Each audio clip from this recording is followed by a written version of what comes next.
Hi, Karen with you today. Thank you so much for joining me. I have a scrapbook layout for Kitaholic Kits and I'm using the October 2022 kit. I'm also using an exclusive cut file for the layout today as well. And this is a cut file from a couple of months ago in this gorgeous rainbow. And I will talk a little bit later about how you can get access to the exclusive cut files as a subscriber. I wanted to create a layout where it was a couple of different sizes of the rainbow, and I'm going to arc these down the page. So I've just backing the cut file with this gorgeous patterned paper. This was probably my favorite patterned paper of the kit this month and was certainly a jumping off point for my layout today. I mean, those gorgeous painted type stripes across that page. Now I had two jumping off points for my layout today. I often talk about the jumping off points because I love finding something that gives me the inspiration to create. And I will talk about my second inspiration in a few moments as well. I'm popping up my cut file on some cardboard here. I have a heap of cardboard boxes from way too much shopping. So I spent some time just cutting out some pieces so I could use those instead of using the adhesive foam. One, I've got no adhesive foam at home, but it's a great way to recycle, I guess. The only thing about doing it this way is I use more glue. So I don't know whether it's cost effective really or not, but it is good to be not throwing, I guess, the cardboard away. As always, I've digressed already in the conversation, so let's get back to the layout. I am decided that I really felt that the clouds weren't jumping off the page enough. It was sort of, even though I know I'm going to put some mixed media on the back, I'm going to create a sky. I really felt that it needed a little bit of oomph, I guess.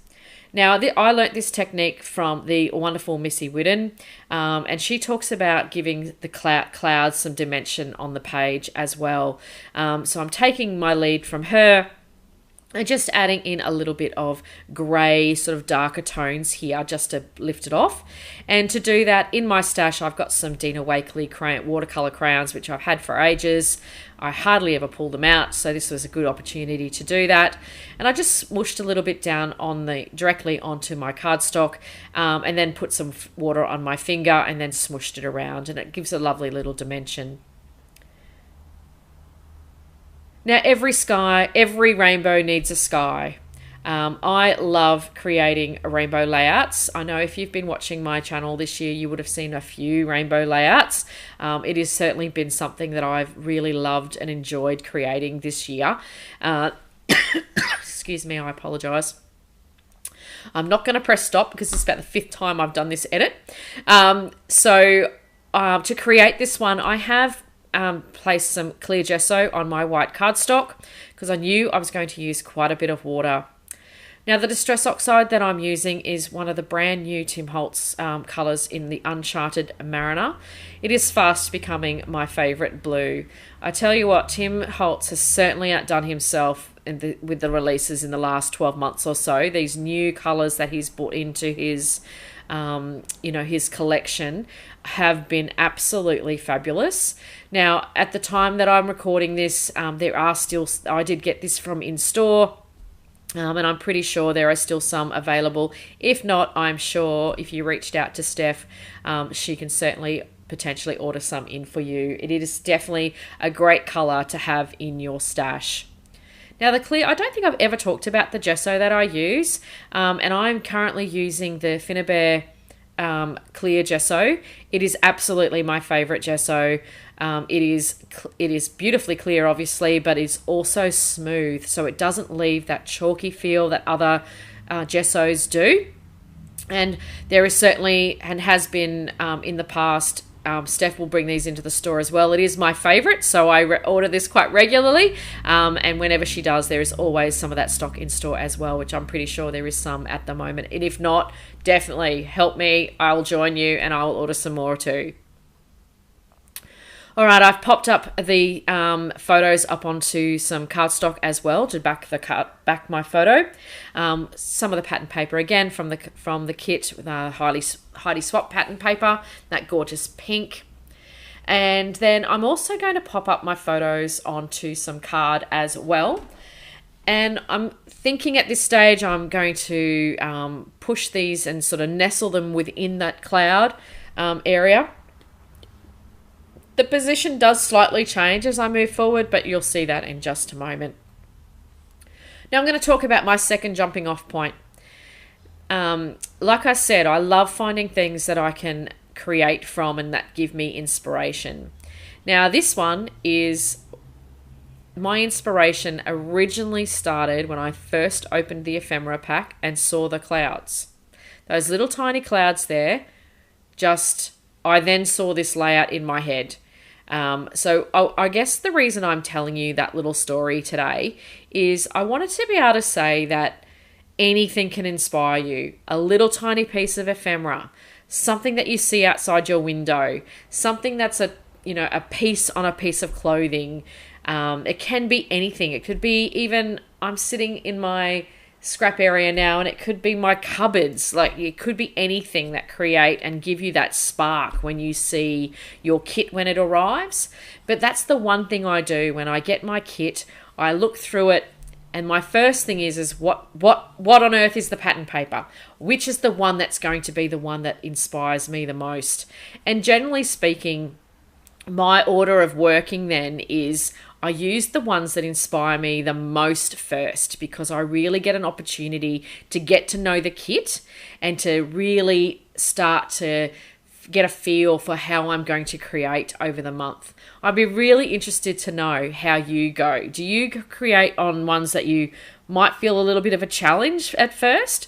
Or do you go to things that you go straight away, you've got an idea and you just go for it? So generally I just want to go for it. I loved the clouds. I knew straight away I was going to create a rainbow layout. I found a perfect cut file in the exclusive cut files and it all went from there. All right, so I have skipped forward just a little bit here while I've been doing some of this chatting. I faffed around a lot with the embellishing, and when I was looking back to do all my editing, I could bear to watch it. It was just insane. So I have skipped forward quite a bit here. And I'll just give you a little bit of an insight as to how I pulled this one together. I loved those heart pieces that we got in the ephemera piece as well. It's perfect to go with the patterned paper. And I loved putting that up on the left-hand side there. I'm just angling that and putting a little bit of dimension on that as well. I popped up that smaller heart. And I'm using for my title today, the Adore word from the word sticker sheet that we got. I've added in a couple of the word phrases, so love this on that right hand side there. I've tucked in those clouds just sitting there to the right hand side, my jumping off point. And then I'd started working on what the embellishments needed to be. So I've added those stars in. Now, I do ultimately remove those because for me the stars weren't working.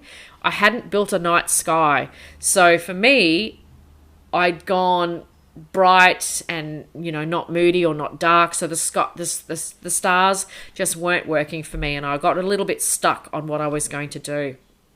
I wanted to continue to have more of a bright page, but I wanted to fill this up with some embellishing.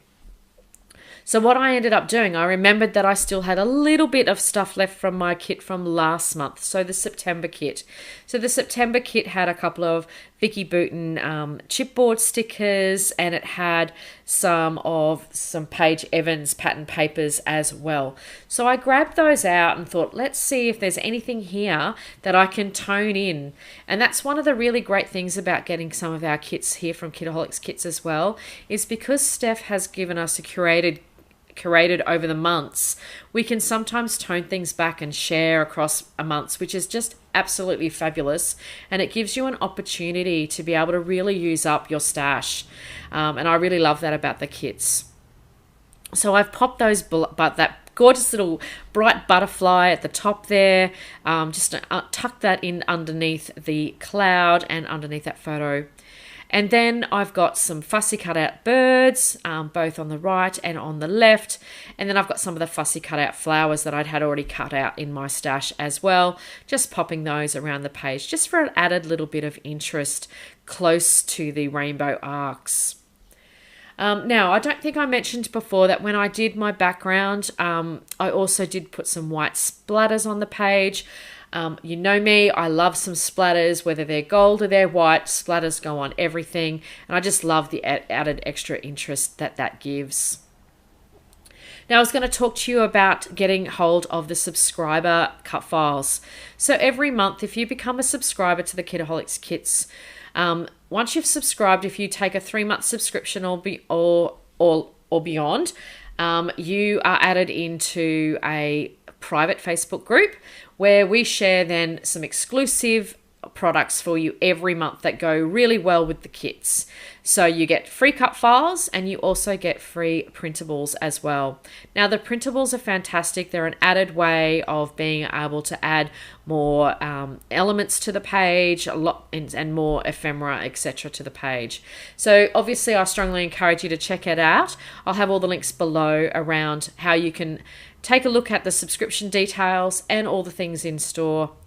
And as always, here's the finished product and some close-ups for you as well.